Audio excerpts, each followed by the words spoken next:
special call joint budget and finance committee, economic development and tourism committee, and committee of the whole meeting to order. Is 3:39 p.m. Councilors, have you had a chance to look at the minutes from the last budget and finance meeting? Yes. Is there a motion for approval? I move approval. Second. All in favor say aye. Aye. The minutes from the last meeting have passed. The next item is consideration of the consent agenda. Councilors, do you have any items you'd like to place on consent? Yes. Council Everett? Items 4, 5, that's on page 1. On page 2, items 7 and 8. On page 3, I would like to put 9, but I won't. Thank you. So those are items 4 and 5 on page 1, items 7 and 8 on page 2. Madam President? I second that. Okay. There's been a motion and a second. All in favor say aye. Aye. The consent agenda passes. If your item was placed on the consent agenda, you are free to go. First and only item number 6. I guess, hey. Hey. Ms. Lewis. Yes, we have DJ Makovitz here to speak to item number 6. Yes. Good afternoon, thank you. I want to introduce Bill Ryan, who's also with me today. Bill Ryan is the Chief Executive Officer of the entity that is the Transplant Games of America. He is the CEO of the Transplant Life Foundation. This organization came to Birmingham very early in this year with an opportunity to host these games in the summer of 2024. They've been held every 2 years in a lot of major cities across the United States. I'll let Bill talk just for a minute about kind of the history of the event, his personal involvement in it. Then I'll bring it back locally, what our objective is, what our obligations are, because it's much, much different than what we've seen with other recent events. Bill? All right, good afternoon, everybody. First, congratulations on the USFL championship. Yeah. Thank you. Second year in a row, Yeah. from a Michigan guy. I'm the president and CEO of the Transplant Life Foundation. We put on the Transplant Games. The games have been around for 34 years. They're held every 2 years in the United States. Brings together transplant recipients, living donors, donor families, medical professionals that will come together to celebrate what is really one of the most current medical miracles of life that happens. Last year we set a record of 40,000 organ transplants in the United States. Sad part of that is that a lot of that came from fentanyl deaths where the organs came from. The games themselves celebrated tremendous effort. We're gonna bring 10,000 people to the city of Birmingham. You won the bid not only because of the amazing facilities that you have in the city, but also the birthplace of the civil rights movement. We're really one of our sub-mission goals is to raise awareness in the multicultural community to bring more organs to play. There's 100,000 people in the United States today that are waiting for an organ. Approximately 16 to 17 of them will die every day because an organ is not available. Underneath that, underpinning that is there's another 500,000 people with kidney disease in the United States that are likely candidates for transplant down the road that don't even get to the point of being on the donor registry because they know that there's 100,000 people ahead of them that are waiting. Sometimes 5 years is a waiting period for it. I have a personal involvement. I've lost 2 daughters in my lifetime who are both donors in this area. Got me involved in it, and so I've been involved since 2011 when we took the games over. It's an amazing event. I hope you all come out for it. I think it's a tremendous event that's going to bring a lot of focus to the city.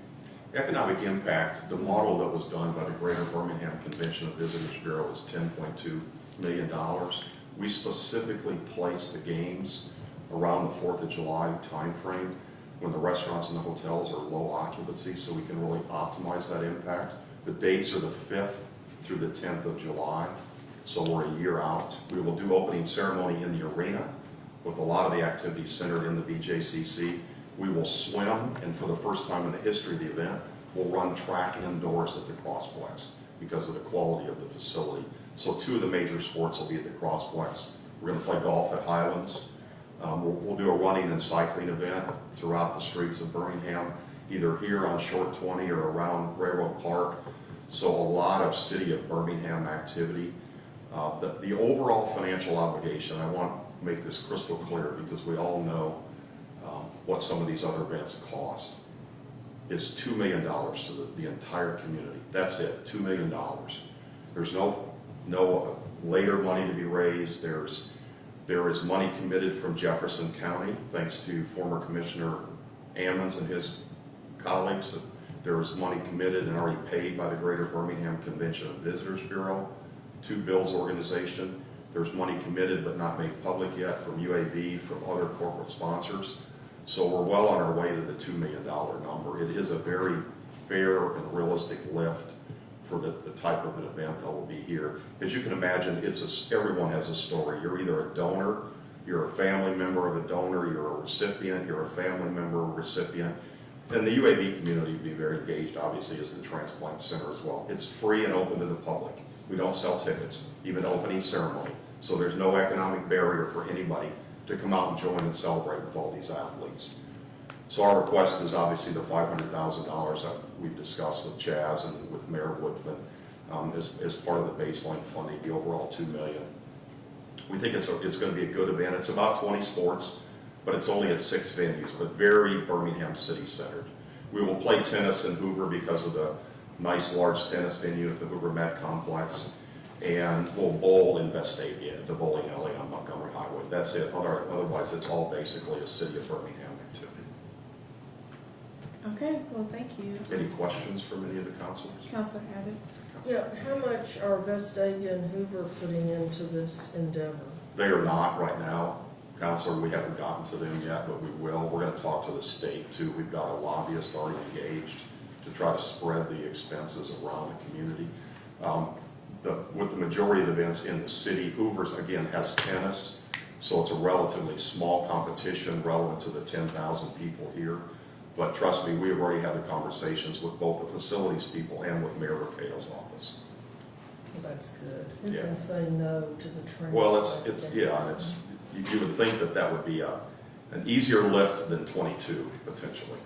Yes, thank you. You're welcome. Any other questions? Madam, Thank you. Madam for the President, opportunity. wait a minute, Yes, wait a minute. Madam President. Yes, thank you very much. Thank you for the presentation. I'm very excited for this opportunity as it exists. What was the last location? What's the frequency of the It's every 2 years, Every Counselor, 2 and the years. last one was the Meadowlands in New Jersey. And recently it's been San Diego, Salt Lake City, Cleveland, Houston. So the last few have been other major markets like ours. Okay. And often when we have this type of events, we have some type of educational components for our residents or for students. I know this will be in the summertime, but have you thought of any this about any involvement in Birmingham City Schools or other Well, there's no- organizations? Go for it. Let me respond. You start. There's a hierarchy. Okay. The first thing that we're doing is we're working through the HBCUs Mhm. because we have personal connections with SWAC and with the CIAA to try to pull those schools into the fray. One of our issues is getting the people in the African American Hispanic community to commit to doing transplants or willing to be donors. We think the answer is getting to the young people in the HBCUs and trying to do something. There's a student organization that's working that angle for us. The second thing is we always try to bring the high schools into play. Summertime's tough, because they're out. So, but we do some things with our events where we bring in high school bands and other organizations within the school that are sometimes active during the summer. So we'll do that. The thing that we didn't mention was the TGA Village, which is tailored after the Olympic Village, is at the convention center. We'll probably use up to a couple 100,000 square feet. And it's a gathering point. And so within that gathering point, we do workshops and seminars. We're going to bring in the medical community to do conversations about health and benefits of transplant. So we'll bring in students to work those activities. So there's a lot behind it. There's a total of 50 special events that go on aside from the athletic competitions. So it's almost like an equal thrust between the competitions and sports and special events that help educate and promote the transplant. Counselor Alexander, too, Kathy Boswell, who is a good friend and is part of our senior team. Kathy will help craft some of these community engagement programs as well. She's Okay. part of our team. I'm happy to see that and involvement of the HBCU and just the awareness of, of the benefit of being signed up as a organ donor or to participate in this program. And when I worked with the Red Cross, I used to do the donor matching, so you could call me and play at night. You'd have an organ that may be available. I know this is a little different, but just making people aware. And I think, we just spent an hour with Ron Matthew at the airport. Ron is an organ recipient from his wife, and he's very open about that. And he and his wife want to tell that story for us collectively over the next year. Bobby Miles' husband is an organ recipient, so talking about Miles and HBCU, pulling Bobby and her folks involved as well. And there are some organizations, I know one local organization is linked to this donor transplant thing, so I'll be glad to give you that, provide you that information as well. And we've started talking, we're really well down the road with UAB and with Legacy of Hope and Callahan High and the entire organ transplant community around that, all that medical facility. Thank you. Thanks. Appreciate that. Can I ask one more question? Yes. Okay, so the people who are competing with each other are either organ recipients or organ donors? And are there any limitations? So there's three divisions. Division one is solid organ recipients, and they're segmented because they take autoimmune drugs. So their bodies react a little bit differently, so they compete in one section. The division two is living donors, that will compete, and cornea recipients will compete in division two.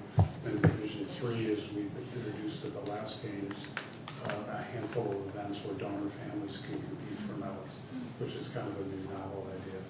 So those are the three divisions, and they can all medal separately, in the same activity. Okay, thank you. So you sparked one more question for me, if you don't mind. Yes, sir.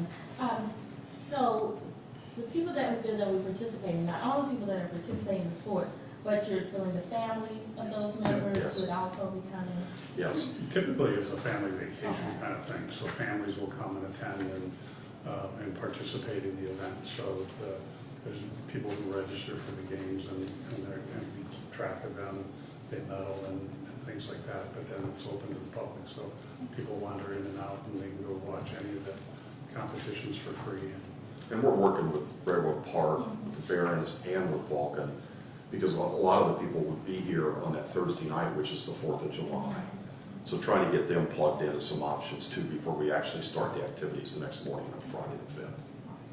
HBCU, there's a HBCU conference in Washington DC in September, so we're going to be there with a table, so we'll be promoting Birmingham at that HBCU. We're also tied in with Kathy Sloss and her organization on their October Food Festival at Pepper Place, just using that as another messaging platform to the minority community. Very good. We also have some football games that will be taking place here. Oh, yeah. So, Yeah, At the end of the classic month. at the end of the month, absolutely. okay, thank you. Thank you all, appreciate your time. Wait a minute, where you Yes, ma'am. going? We gotta ask if Councilor Quinn and Williams have any questions. Do y'all have any questions? I was curious about Lyrics for Life, Singing competition. singing competition. Yeah. I keep threatening to not do that anymore because it's not really well attended, but people love it. Come watch it. Dancing with the Scars is a Dancing ballroom with the dancing. Stars. Oh my Lord, I hadn't heard that one. What about television coverage? Is there? It's interesting, Counselor, you asked that question. We're actually having lunch tomorrow with Hammond Reynolds, who's an old friend. Hammond was the executive producer for TV for the World Games. He has a huge TV background, so we're talking to him about the opening ceremony, streaming, local TV. Susanna Schuler from Channel 13 sits on like 25 boards, so we've already kind of talked to her about potentially the opening ceremony from the arena, that type of stuff too. Yeah, because I would think that some of these would be potentially have enough market share or whatever. Like in particular the poker. It's something you see televised quite a exactly. bit. Okay, but as of right now, no plans for network? Nothing, no, nothing defined at this point. Is that it? I think so. Okay. And then, I apologize about the time of this, obviously, but is the economic impact around $2 million? It's 10.2. Okay. And that was the model that was done by John Ross's team council. Okay. They ran it through their database, and that's the number they used when we announced it on March 7th, 10.2 million. And then are you guys guiding hotel stays at We are. Which hotels are you guiding? Primarily the downtown properties. We're not, right now, we're not booking hotels outside of the 15 or 16 downtown hotels, starting obviously with the Westin and the Sheraton, and then working out towards the hotels over by the ballpark and Railroad Park, and then around UAB Hilton, some of the other properties in that area. So right now, we're not jumping out, like we're not going out 280 to the Grandview Marriott. We're not at, Ross Bridge. We're not at the Hyatt at the Galleria right now. We want to keep it concentrated because Bill wants the folks to be able to come and go from the Athletes Village and the BJCC as much as possible. Is there a way that we can guarantee that Birmingham hotels will be filled first before you go out to Hoover? Honestly, I don't think, Counselor, we will contract for any properties outside of Birmingham unless there is a unique reason to do that, to optimize the tax impact with the hotels in the city, so to speak. So we've looked at a really tight footprint. I believe it's 15 properties that our housing company is talking to right now. Yeah, well, obviously, we don't have the tax impact doesn't affect us from the Westin or The Sheraton. the Sheraton, which is unfortunate, but it is what it is. But I really hope that we can keep, even if it's at the Marriott, it's in the city of Birmingham, Right. it goes down to 80. I'm hoping that we can, if we're participating at this level, we can keep, for that return on investment. for the Absolutely, city. yes. And that's why our focus is not to be like really spread out with the hotel block. Keep it very concentrated in downtown. That also helps us with the transportation system and service deliveries to those athletes in those hotels as well. Okay, thank you. Okay. Anybody else have any questions? I do, Council Abbott? but it's for the administration. I'm curious about using ARPA money to fund these games and how that's justified. Are you the designated I answer am. person? I am, even though I don't know the answer to this, but what's your question? The question is, you're showing using a large quantity of ARPA funds, and I was wondering how this fits with the uses allowed by the federal government for ARPA money. I'll find out and let you know. I think the attorney. Oh, come on. You want to comment? Attorney Keisha? Everyone starts with the office of the city attorney. Yeah. So you can hear. Scruggs. Two ways it's possible under ARPA. The first of which is revenue recovery, and the second, of course, is being able to help the tourism and hotel industry respond to the negative impacts of the COVID pandemic. So it is specifically authorized under those provisions, so we won't have an issue with it as it relates to authorization. Negative impact of COVID, and no, your question. Negative impact of COVID, and what was the first? The negative impact of COVID on the tourism and travel hotel industries, and then just revenue recovery, being able to replace revenues that we lost because of the pandemic. So we're putting $500,000 out, and that's called revenue recovery. Yes.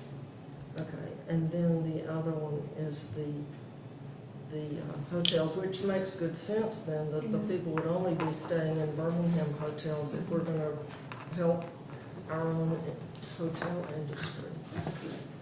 Okay. Okay.